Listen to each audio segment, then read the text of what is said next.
Okay, two important things. One, Sarah broke down and called them the Legion of Doom, and two, puns are not the lowest form of entertainment. Welcome to the heart of the stories we tell. My name is Rob, and tonight I will be reviewing Legends of Tomorrow, Episode 14, Moonshot.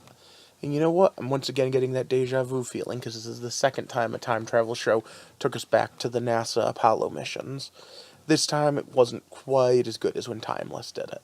But either way, we basically are given Rip's return to the ship and how the new status quo is going to shape up. Let's throw this up there. So once again, it's stop. Spoiler time. So I'm getting very used to the fact that I have to say, oh my god, how did they change the timeline this time? But this time at least mostly it's the fault of the bad guys, who have hijacked Apollo 13. And Apollo 13 already had a turbulent history. And for those of you that don't know, go read a book. But okay, the Apollo mission really is only the backdrop, because like I said at the beginning, Rip coming back and seeing exactly how the team works without him is really a big thing. And the fact that Sarah is a good leader, and the fact that they really are not arguing.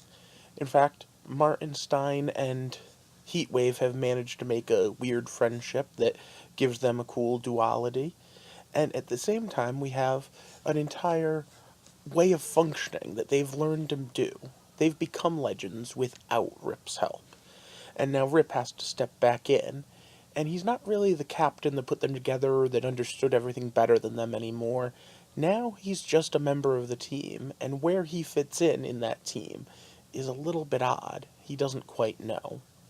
There's also a secondary storyline dealing with Amaya and with Citizen Steel, where they deal with the fact that exactly how time travel works. And it's a brilliant time travel moment. You can't go back, you can't change, because if you change, this changes. Cause and effect don't have to happen one after the other, but once they happen, they have to happen. And that's been one of the things that I've complained about most in Legends of Tomorrow, is their misunderstanding of cause and effect, and that causality doesn't work the same in time travel. But they managed to pull it off. And, like I said in the beginning, we also have Sarah actually referring to the Legion of Doom as the Legion of Doom, which is really cool, and a small victory. Speaking of small victories, I'd like to talk about another double set of characters. Specifically, Ray Palmer as the Atom stuck on the moon, and then later on the ship. Except who was he paired with? Not Citizen Steel like usual. No, but Eobard Thawne. That's right, we teamed the villain up. And we've already seen Eobard Thawne play the hero before, and we even have a mention of the fact that he used to work with Caitlin and Cisco. But the humanitarian of him, the actual normalness of him, kinda could be a little disconcerting. Except for the fact you need to remember, villains are people too. And he just wants to live, because remember, thanks to the Flash, he doesn't exist in this timeline anymore. And even more than that, what he says to Ray about Ray could have used the suit to power a whole city, instead he became a hero because he was selfish, he might have a point there. At the end of the day, any superpowered person doesn't have to become a vigilante or a villain. They could just improve life with their own things.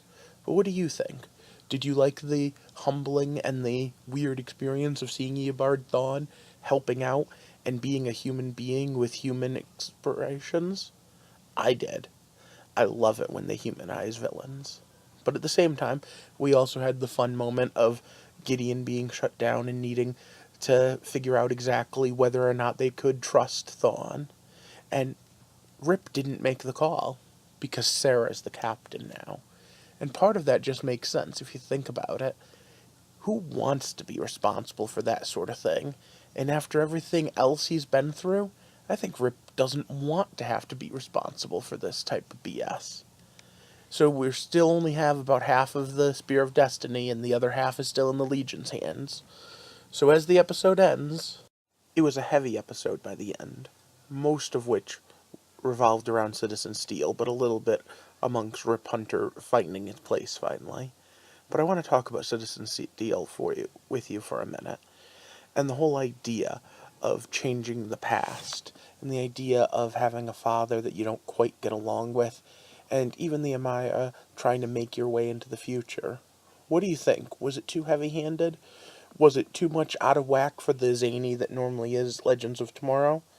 I didn't think so. I thought it was a very poignant ending that almost brought a tear to my eye, but not quite.